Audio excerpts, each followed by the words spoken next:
Places in Singapore with a dark past. A three-room flat on the 7th story of this block is the site of one of the most horrific murders in Singapore's history.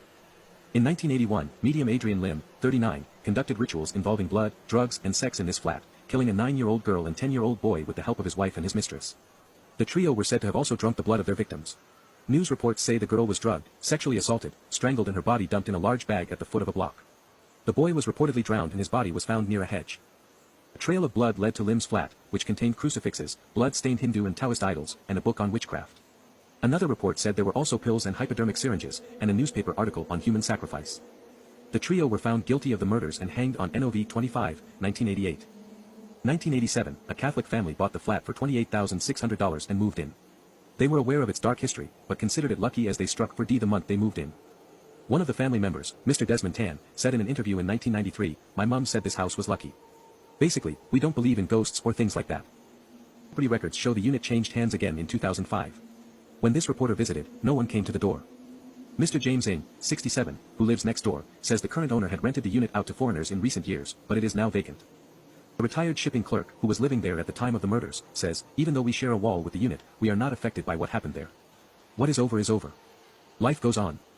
This is the site of Hotel New World, which collapsed on March 15, 1986, and killed 33 people. It was one of the worst tragedies in post-war Singapore. 6-story building at the junction of Serangoon Road and Owen Road collapsed due to structural faults and substandard construction. The hotel occupied the 4 upper floors, and a nightclub and a bank were on the lower floors.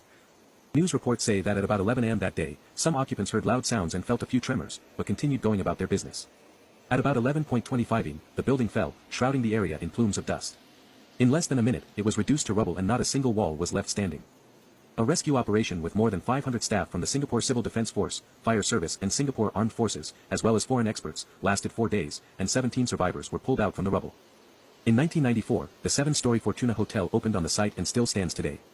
Its website says it has 104 rooms and houses an Indian restaurant and a branch of Western Union. Previous reports say the hotel was owned by property company Ching Holdings, which is understood to be defunct. Property checks show that the hotel is now owned by Fortuna City, a hotel operation and management company. Aisha Naz, 20, who works at Star Tours, which is located in the hotel building, says she knows about the site's dark past, but is not bothered by it. "Doesn't affect us. Most of our customers are foreigners and don't know what happened.